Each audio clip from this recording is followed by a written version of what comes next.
Hello students, कैसे हैं आप सभी। मेरा नाम प्रज्ञा शर्मा है और पिछली बार मैं आपके साथ हार्डी वीनबर्ग प्रिंसिपल के बारे में डिस्कस कर रही थी। तो अभी तक हमें एक बेसिक आइडिया तो लग ही चुका है कि एवोल्यूशन क्यों होता है और कैसे होता है। तो चलिए अब वो कहानी सुनना शुरू करते हैं जिसके दौरान एक सिंगल सेल जो कि अर्थ पे ओरिजिनेट हुआ था, हम जैसे कॉम्प्लेक्स ह्यूमन बींग्स में कन्वर्ट हुआ। तो एक बहुत ही लंबी और बहुत ही इंटरेस्टिंग कहानी है कि अर्थ पे लाइफ ओरिजिनेट हुई, एक सिंगल लिविंग सेल बना और आज over the course of millions of years वो सेल इतना चेंज हो चुका है, इतना इवॉल्व हो चुका है कि हम जैसे कॉम्प्लेक्स मल्टीसेल्युलर ऑर्गेनिजम्स उस एक सेल में से बन गए हैं। इतनी ह्यूज बायोडाइवर्सिटी बन गई है, यानी अर्थ पे लाइफ इतनी इवॉल्व हो चुकी है, कुछ ऑर्गेनिज्म इतने कॉम्प्लेक्स हो चुके हैं कि अब पूरी अर्थ का नक्शा ही बदले दे रहे हैं, अर्थ को ही मैनिपुलेट कर चुके हैं। तो हमारी कहानी शुरू होती है अबाउट 2000 मिलियन ईयर्स अगो, या आप कह सकते हो 2 billion years ago, when the first cellular forms of life appeared on earth. तो cellular forms of life mean पहला लिविंग सेल बना। पहले भी लिविंग मॉलिक्यूल्स होंगे, बायो मॉलिक्यूल्स होंगे, जैसा कि हमने देखा था। हमें ओपैरन और हेल्डेन ने यह आइडिया दिया था कि इन ऑर्गेनिक केमिकल्स से कुछ ना कुछ बायो मॉलिक्यूल्स की फॉर्मेशन हुई होगी, अमीनो एसिड बने, धीरे धीरे प्रोटीन बने, आरएनए बना। लेकिन इन मॉलिक्यूल्स को अगर आपस में आप इकट्ठा करके कहीं रख दो तो वो एक लिविंग सेल तो नहीं कहलाएगा। आपस में जब ये इस तरह से इंटरैक्शंस कर पाएंगे, इस तरह से आपस में कोऑर्डिनेट कर पाएंगे कि एक लिविंग सेल को सस्टेन कर पाएं और फिर वो लिविंग सेल खुद को डिवाइड करके नए सेल्स भी बना सके, सिर्फ तभी लाइफ आगे बढ़ सकती है। तो अराउंड 2 बिलियन ईयर्स अगो ऐसा हो गया। Now the mechanism of how non-cellular aggregates of giant macromolecules could evolve into cells with membranous envelope is not known. अब किस तरह से हमारे पास जो बायोमोलिक्यूल्स बनकर तैयार हुए होंगे, केमिकल एवोल्यूशन हुआ होगा, उसके बाद उन केमिकल्स से एक लिविंग सेल बना, इसके बारे में तो हम पक्का कुछ भी नहीं कह सकते। और हमें इतना कम पता है, इसका रीज़न यही है कि इस इवेंट को ऑब्जर्व करने के लिए उस समय पर वहाँ हम थे नहीं। लाइफ तो ओरिजिनेट हो रही थी, हम तो खुद लाइफ है, और ना ही ये इवेंट इतना रीसेंट है कि उसका कोई एविडेंस हमको मिल पाए, उसका नामो निशानी मिट चुका है। तो हम बस अंदाज़ा ही लगा सकते हैं। और जब ये एवोल्यूशन हो रहा था तो जो भी सक्सेस स्टोरीज हमको देखने को मिली, जिन भी लाइफ फॉर्म्स ने सर्वाइव किया, जो भी सेल आगे बढ़ गए, आज हम सिर्फ उन्हीं के बारे में जानते हैं। बाकी कैसे ये सारी प्रोसेस हो रही थी, इसके ना हमारे पास में एविडेंसेस हैं और ना इसके बारे में जानने का ज़्यादा तरीका। तो चलिए हम सीधा आगे बढ़ते हैं। Some of these cells had the ability to release oxygen. अब पहले अर्ली अर्थ पे तो एटमॉस्फेयर में ऑक्सीजन था नहीं, लेकिन कुछ सेल्स ऐसे इवॉल्व हुए होंगे जो ऑक्सीजन रिलीज करने लगे। The reaction could have been similar to the light reaction in photosynthesis. जैसे वाटर जब स्प्लिट होता है, फोटोसिंथेसिस में ऑक्सीजन रिलीज होता है, water is split with the help of solar energy captured and channelised by appropriate light harvesting systems. तो इसी तरह की कुछ एक्टिविटीज़ वो सेल्स भी कर रहे होंगे। अब धीरे धीरे अर्थ की क्लाइमेटिक कंडीशंस भी बदल रही थी और जो लिविंग सेल्स तैयार हो गए थे वो भी ऑक्सीजन रिलीज कर रहे थे। तो अब लाइफ का एवोल्यूशन शुरू होने वाला है। Slowly single celled organisms became multicellular life forms. अब वैसे तो बहुत बड़ी बात इन्होंने छोटे से सेंटेंस में कह दी कि हाँ, स्लोली स्लोली ये जो सिंगल सेल थे ये मल्टीसेल्युलर लाइफ फॉर्म्स बन गए। असल में ये एक बहुत ही प्रोलॉन्ग्ड, बहुत ही ग्रेजुअल, बहुत ही कॉम्प्लिकेटेड प्रोसेस होगा। लेकिन असल में सिंगल सेल से मल्टीसेल्युलर ऑर्गेनिज्म बनने की प्रोसेस में हमको उतना इंटरेस्ट नहीं रहता है, क्योंकि सबसे पहले तो हम ये जानना चाहते हैं कि हम कहाँ से बने। अब हम तो खुद एनिमल हैं, कॉम्प्लेक्स मल्टीसेल्युलर ऑर्गेनिज्म है, तो इसीलिए हम सीधा अपनी कहानी में थोड़ा आगे स्किप करते हैं जब मल्टीसेल्युलर ऑर्गेनिजम्स बन चुके हैं। एनिमल्स के एवोल्यूशन के बारे में थोड़ा देखते हैं। So by the time of 500 million years ago, invertebrates were formed and active. Invertebrates बन चुके थे, यानी अब हमारे पास में एनिमल किंगडम के जो भी फाइलम हम पढ़ते हैं, अलग अलग तरह के एनिमल्स प्रेजेंट थे, लेकिन वर्टिब्रेट्स का एवोल्यूशन बाद में हुआ है।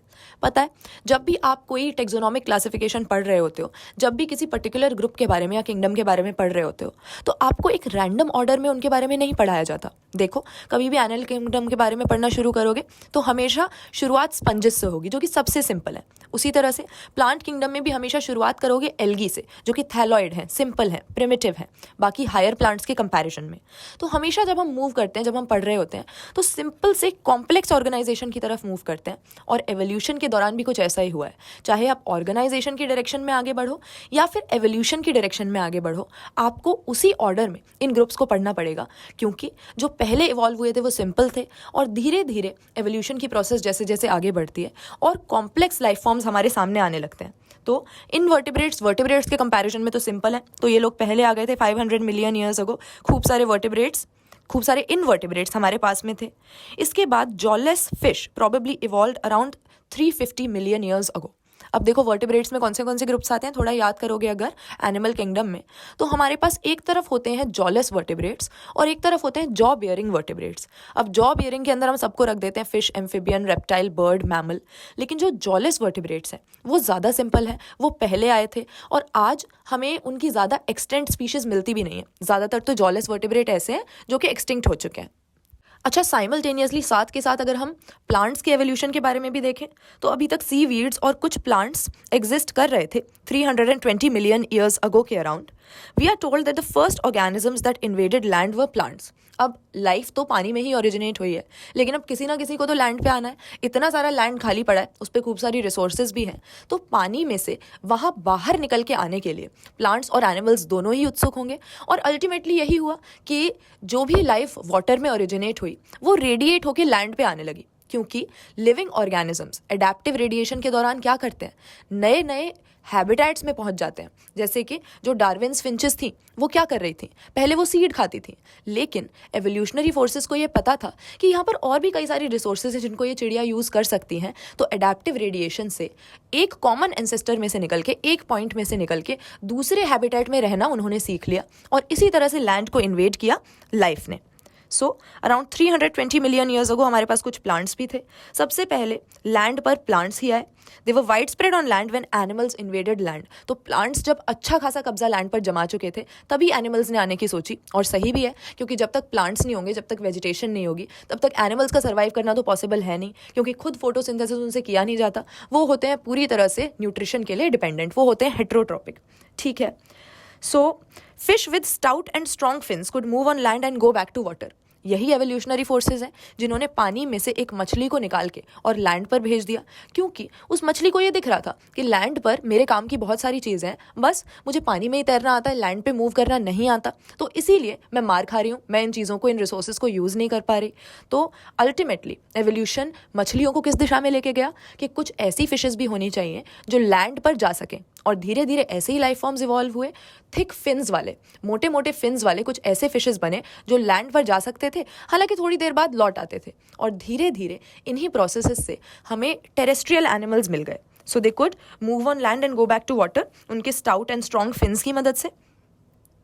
This was around 350 million years ago. In 1938, a fish caught in South Africa happened to be a coelacanth, which was thought to be extinct. तो इस तरह के जो लोब फिन्स होते हैं, जो अपने स्ट्रॉन्ग फिन्स की मदद से लैंड पे आना शुरू कर चुके थे, ये असल में फिशेस के बीच में और बाकी जो भी लैंड वर्टिब्रेट्स हैं उनके बीच में एक कनेक्टिंग लिंक की तरह काम करते हैं। इन फिशेस से ही, जो फिशेस पूरी तरह से एक्वेटिक होती हैं, उनमें से ही सारे के सारे जो भी लैंड वर्टिब्रेट्स हैं वो इवॉल्व हुए हैं, ये हमें पता लगता है। These animals called lobe fins evolved into the first amphibians that lived on both land and water. तो देखिए किस तरह से एक हमारी इंटरमीडिएट स्टेज हमको मिली। फिशेस जो थी वो वर्टिब्रेट्स में सबसे पुरानी थी, उनके पास फिन्स होते थे, लेकिन अब वर्टिब्रेट्स को लैंड भी इन्वेड करना था, तो धीरे धीरे कुछ फिशेस इस तरह से इवॉल्व हुई कि लैंड और वाटर दोनों में रह सकती हैं। जैसे कि एम्फिबियंस होते हैं, डुअल लाइफ जीते हैं, एक्वेटिक और टेरेस्ट्रियल दोनों तरह के हैबिटेट में रह सकते हैं। फिर धीरे धीरे रेप्टाइल्स, बर्ड्स, मैमल्स, ऐसे वर्टिब्रेट्स आने लगे जो पूरी तरह से टेरेस्ट्रियल भी होते हैं। There are no specimens of these left with us. However, these were ancestors of modern day frogs and salamanders. तो आज जो हमको एम्फिबियंस देखने को मिलते हैं, ये पहले ऑर्गेनिजम्स जो वाटर से बाहर निकल के लैंड पे आए थे, उन्हीं के डिसेंडेंट्स हैं, उन्हीं में से निकल के आए हैं। They lay thick-shelled eggs which do not dry up in sun, unlike those of amphibians. Amphibians evolved into reptiles, और reptiles और amphibians में कुछ अंतर थे। अब reptiles पूरी तरह से टेरेस्ट्रियल लाइफस्टाइल जी सकते थे, टेरेस्ट्रियल हैबिटेट में रह सकते थे, क्योंकि इनको ज़मीन पे रहना था, तो इनको thick-shelled eggs ले करना सीखना पड़ा। Again we only see their modern day descendants, turtle, tortoise, crocodile, ये सारे हमारे रेप्टाइल्स हैं जो आज हमें नजर आते हैं। हालांकि अभी से पहले अर्थ को पता नहीं कितने अलग अलग रेप्टाइल्स ऑक्यूपाई कर चुके होंगे और अभी तक डिक्लाइन भी हो गए हैं, वाइप आउट ही हो गए हैं। तो हमें तो अपनी आंखों के सामने सिर्फ वो दिखते हैं जिन्होंने इतने लंबे समय तक सर्वाइव किया है। In the next 200 million years और so, reptiles of different shapes and sizes dominated on earth. ये तो आप जानते ही हो, जुरासिक पार्क ने रेप्टाइल्स के राज को इतना फेमस कर दिया है। हालांकि हर किसी के राज का कोई ना कोई टाइम था। अर्थ के जियोलॉजिकल हिस्ट्री में आपको अलग अलग टाइम पीरियड्स मिलते हैं जब डिफरेंट ग्रुप्स डोमिनेट कर रहे थे। किसी समय पे फिशेस का राज था, फिशेस की बहुत ज़्यादा बायोडाइवर्सिटी थी, फर्दर डाइवर्सिफाई हो रही थी और अर्थ को डोमिनेट कर रही थी। उसके बाद हमारे पास रेप्टाइल्स का भी फेज आ जाए जो बहुत ज़्यादा फेमस है, जहाँ पर डायनासोर्स नाम के कुछ रेप्टाइल्स ने पूरी अर्थ को टेक ओवर कर रखा था। उस टाइम मैमल्स को कोई नहीं पूछता था, मैमल्स इतने ज़्यादा वेल डेवलप्ड थे ही नहीं, इतने डाइवर्सिफाइड थे ही नहीं, अगर बने भी होंगे तो उस समय पर हमारे जुरासिक टाइम में रेप्टाइल्स का अर्थ पे राज था। जाइंट फर्न्स जो टेरिडोफाइट्स हैं हमारे आज के, they were present but they all fail to form coal deposit slowly. Some of these land reptiles went back into water to evolve into fish-like reptiles, probably 200 million years ago, जिसमें इख्थियोसॉर वगैरह आ जाते हैं. The land reptiles were of course the dinosaurs. The biggest of them, जो हमारा T-Rex है, Tyrannosaurus rex, it was about 20 feet in height and it had huge fearsome dagger-like teeth. तो लोगों की इमेजिनेशन को इतना ज़्यादा पीक किया है डायनासोर्स ने कि अर्थ पर एक ऐसा भी समय था जब हमारा कहीं नामो निशान नहीं था, हम थे ही नहीं, और डायनासोर्स अर्थ को डोमिनेट करते थे कि इस पे कई सारा फिक्शन भी बना है, बहुत सारी मूवीज़ भी बनी है. टी रेक्स को आपने भले ही उसके असली फॉसिल को देखा हो या ना देखा हो, आपने मूवी में पूरा जीता जागता टी रेक्स ज़रूर देखा होगा. टी रेक्स का नाम आते ही आपकी आंखों के सामने उसकी इमेज आ जाएगी. So about 65 million years ago the dinosaurs suddenly disappeared from earth. तो इस तरह की एक्सटिंक्शंस अर्थ पे होती रही हैं, क्लाइमेटिक कंडीशंस बदलती रहती हैं, एवोल्यूशनरी फोर्सेस भी अपना कमाल दिखाती हैं, और एक समय पर जो ग्रुप डोमिनेट कर रहा था वो पूरी तरह से डिक्लाइन हो जाता है. जैसा कि हमने जुरासिक पीरियड में देखा कि हमारे डायनासोर्स थे वो पूरी अर्थ पर फैले हुए थे. बहुत सारे अलग अलग तरह के स्पीशीज़ हमको इनके मिलते थे जिनका बिहेवियर भी अलग था, हैबिटेट भी अलग था, इवन फूड हैबिट्स भी अलग थी. लेकिन एक समय पर आकर around 65 million years ago dinosaurs earth से वाइप आउट हो गए. इसके बाद डायनासोर्स का कोई भी एविडेंस हमको नहीं मिलता है, और इसका एग्जैक्ट रीजन अगेन हमारे लिए बता पाना मुश्किल है क्योंकि उस समय पर इस इवेंट को विटनेस करने के लिए हम वहां पर थे नहीं. कुछ लोग मानते हैं कि क्लाइमेटिक चेंजेस की वजह से वो मर गए. अचानक से अर्थ का क्लाइमेट इतना ड्रास्टिकली चेंज हुआ कि वो लोग एडजस्ट नहीं कर पाए. कुछ का कहना है कि वो बर्ड्स में इवॉल्व हो गए, क्योंकि आर्कियोप्टेरिक्स के बारे में तो याद है आपको, हमने बात की ही थी. आर्कियोप्टेरिक्स बर्ड और रेप्टाइल के बीच का एक स्पेसिमेन था जिसमें देखा गया कि रेप्टाइल्स के जैसे कैरेक्टरिस्टिक भी शो कर रहा था तो वो एक रेप्टाइल ही, लेकिन उसके पास बीक भी थी, लेकिन इस बीक में दांत भी थे. उसके पास रेप्टाइल जैसे कैरेक्टर तो थे लेकिन वो उड़ता भी था और उसके पास फेदर्स भी थे. तो कई लोग यही अंदाज़ा लगाते हैं कि जिस तरह से हम मान के चल रहे हैं कि बर्ड्स रेप्टाइल्स में से निकले हैं, ऐसा भी तो हो सकता है कि सारे ही डायनासोर्स धीरे धीरे बर्ड्स में इवॉल्व हो चुके हो. द ट्रूथ में live in between. Small size reptiles of that era still exist today. तो डायनासोर्स के वाइप आउट होने का, डायनासोर्स के एलिमिनेट होने का एग्जैक्ट क्या रीज़न है ये तो हम नहीं बता सकते, लेकिन इसी तरह से लोग अंदाज़ा लगाते हैं, अपनी अपनी थ्योरी सामने रखते हैं. The first mammals were like श्रूज. तो जब रेप्टाइल्स वाइप आउट हुए तो अब मैमल्स की बारी आई. मैमल्स की तो अभी तक बारी चल ही रही है क्योंकि काफ़ी अच्छे तरीके से पूरी अर्थ पे फैल चुके हैं, पूरी अर्थ पे मैमल्स अब कब्जा कर चुके हैं. देयर फॉसिल्स, जो उस टाइम के मैमल्स थे, are small sized. Mammals were viviparous and protected their unborn young inside the mother's body.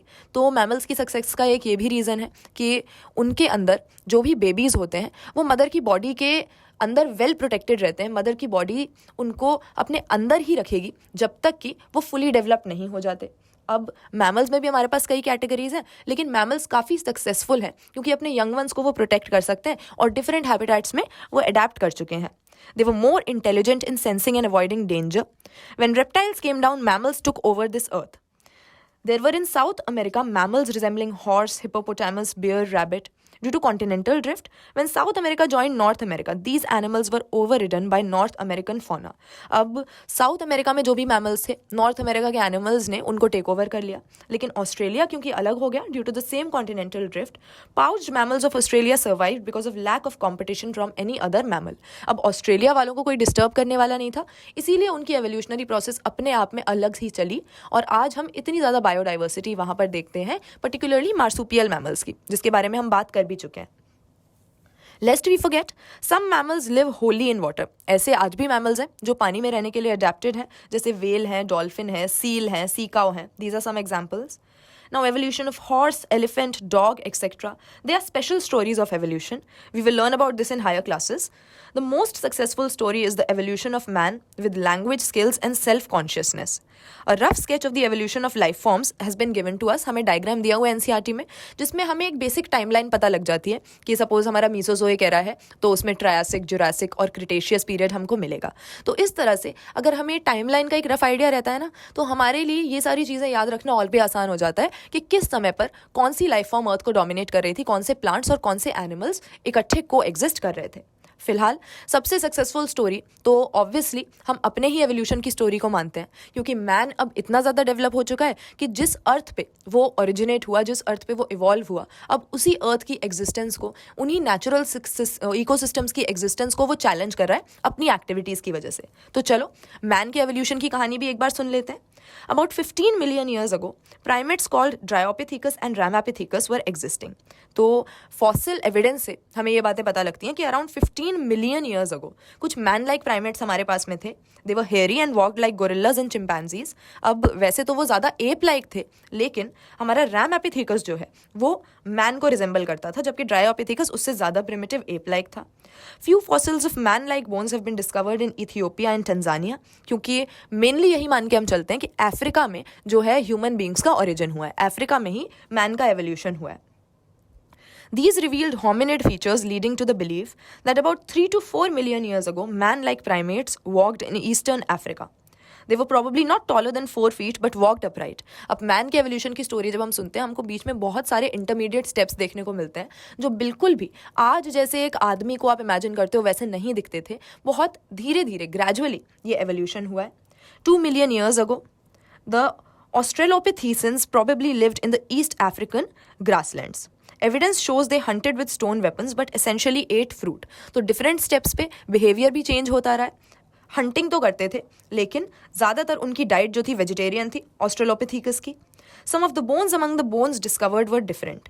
This creature was called the first human-like being, the hominid, and was called Homo habilis. अब जो हम human बोलते हैं, असल में होमो genus के अंदर आने वाली सारी ही स्पीशीज़ के लिए ये टर्म हम यूज़ कर सकते हैं, और इसीलिए कई तरह की ह्यूमन बींग्स की स्पीशीज़ हमसे पहले एग्जिस्ट कर चुकी हैं, और ये भी सोच सकते हैं कि हमारे साथ भी एग्जिस्ट करती होंगी. हालांकि अब सिर्फ होमो सेपियंस अर्थ पर रह गए हैं, लेकिन होमो सेपियंस से पहले हमारे पास ह्यूमन बींग्स की कई सारी अलग अलग स्पीशीज़ एग्जिस्ट करती आई हैं. ह्यूमन बींग्स के एवोल्यूशन के दौरान ये बात हमें पता लगती है. The brain capacities were between 650 to 800 cubic centimeter. cc मतलब cubic centimeter. They probably did not eat meat. Fossils discovered in Java in 1891 revealed the next stage. अब हमारे पास आ गया Homo erectus, जो अराउंड 1.5 मिलियन ईयर्स अगो जीवित था.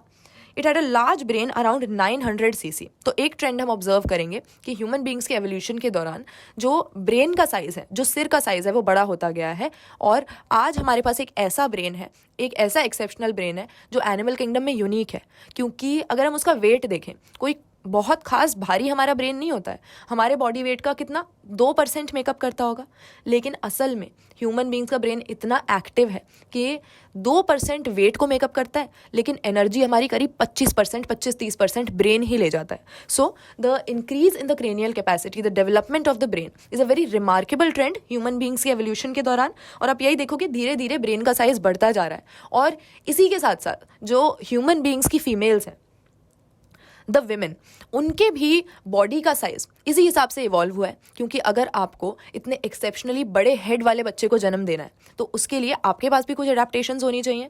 तो उसी तरह से धीरे धीरे हमारे डेवलपमेंट के साथ साथ बहुत सारे कैरेक्टरिस्टिक्स हैं जो हमारी फिटनेस कभी बढ़ाते थे, और ऐसा कोई समय आया होगा जब वो हमारी फिटनेस को घटाने लगे. तो सिलेक्शन प्रेशर्स जो हैं वो ह्यूमन बींग्स में भी बदलते रहे हैं, लेकिन एवोल्यूशन में एक ही ट्रेंड रहा है कि सीधे चलना शुरू कर दिया, ब्रेन का साइज़ बढ़ गया, क्रेनियल कैपेसिटी बढ़ गई. जो आप अपने हाथों से काम कर सकते थे, जो अपने हैंड्स को यूज़ करके स्किलफुल वर्क ह्यूमन बींग्स करते थे, वो भी धीरे धीरे और एडवांस होता चला गया.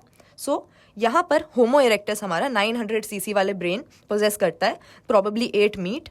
The Neanderthal man with a brain size of 1400 cc lived in near East and Central Asia between 1 lakh to 40,000 years back. तो नियांडरटल मैन ह्यूमन बींग्स की एक ऐसी स्पीशीज है जो सेम टाइम पे एग्जिस्ट करती थी। होमो सेपियंस भी तब रहते थे, निएंडरथल्स भी तब रहते थे। हालांकि जिस तरह से डायनासोर्स के बारे में हमें पक्का नहीं पता, हमें निएंडरथल्स का भी पक्का नहीं पता कि ये क्यों एक्सटिंक्ट हुए। ऐसा भी हो सकता है कि आज वो इसीलिए नहीं पाए जाते क्योंकि जो होमो सेपियंस हैं उन्होंने उन पर अटैक कर दिया, उन्हें वाइप आउट कर दिया। ऐसा भी हो सकता है कि निएंडरथल्स और ह्यूमन बींग्स जो होमो सेपियंस हैं उन्होंने आपस में समझौता कर लिया, आपस में इंटरब्रीड करके वो होमो सेपियंस बनाए हों जो आज हमको नजर आते हैं। अगेन डायनासोर्स की तरह इसके बारे में भी कुछ श्योरली कह पाना हमारे लिए पॉसिबल नहीं है, लेकिन हाँ, निएंडरटल मैन एक काफ़ी वेल डेवलप्ड ह्यूमन बींग्स की स्पीशीज थी। ब्रेन साइज इसका 1400 cc। They used hides to protect their body, कपड़े पहनते थे, and they buried their dead. Homo sapiens arose in Africa and moved across continents and developed into distinct races. During Ice Age between 75,000 and 10,000 years ago, modern Homo sapiens arose. धीरे धीरे हमारे human beings में वो features, वो characteristics हमको दिखने लगे जो आज एक नॉर्मल आदमी में हमको दिखते हैं। ये स्पीशीज बन के तैयार हो गई। Prehistoric cave art developed 18,000 years ago. Agriculture came around 10,000 years back and human settlement started. पहले तो ह्यूमन बींग्स चाहे पूरे इवॉल्व हो चुके थे, लेकिन उसके बाद भी उनका लाइफस्टाइल क्या था, हंटर गैदरर वाला। लेकिन ह्यूमन सिविलाइजेशन तब से शुरू हुई, पॉपुलेशन इतनी बुरी तरह से बढ़नी तब से शुरू हुई जब से ह्यूमन बींग्स ने एग्रीकल्चर शुरू किया, क्योंकि तब वो सेटलमेंट्स में रहने लगे। हंटिंग गैदरिंग करने के बजाय, इधर से उधर घूमने के बजाय, अब वो अपनी बड़ी बड़ी सेटलमेंट्स बना के परमानेंटली लंबे समय तक एक ही जगह पर रहने लगे। और उसके बाद the rest of what happened is part of human history of growth and decline of civilisations. तो जब से ह्यूमन बींग्स ने एग्रीकल्चर करना शुरू किया, फूड को स्टोर करना शुरू किया, अपनी सेटलमेंट्स बनाना शुरू किया, तब से ह्यूमन सिविलाइजेशंस की इतनी लंबी कहानी शुरू हुई है जो कि बायोलॉजी में हमारे लिए पढ़ पाना मुश्किल है। तो तरह तरह के कल्चर्स, तरह तरह के रिलीजन्स अगर हम ह्यूमन बींग्स की पुरानी सोसाइटीज़ को देखेंगे तो हमें नज़र आएंगे। और ये डिस्कशन का इतना लंबा टॉपिक है कि यहाँ पर हम कर नहीं पाएंगे, लेकिन अगर आपको ये टॉपिक इंटरेस्टिंग लगता है तो ये बात कमेंट्स में मेरे साथ ज़रूर शेयर करो। और नेक्स्ट चैप्टर हमको कौन सा पढ़ना चाहिए, कौन सा डिस्कस करना चाहिए, ये भी आप मुझे बताओ। चलिए मिलते हैं नेक्स्ट टाइम।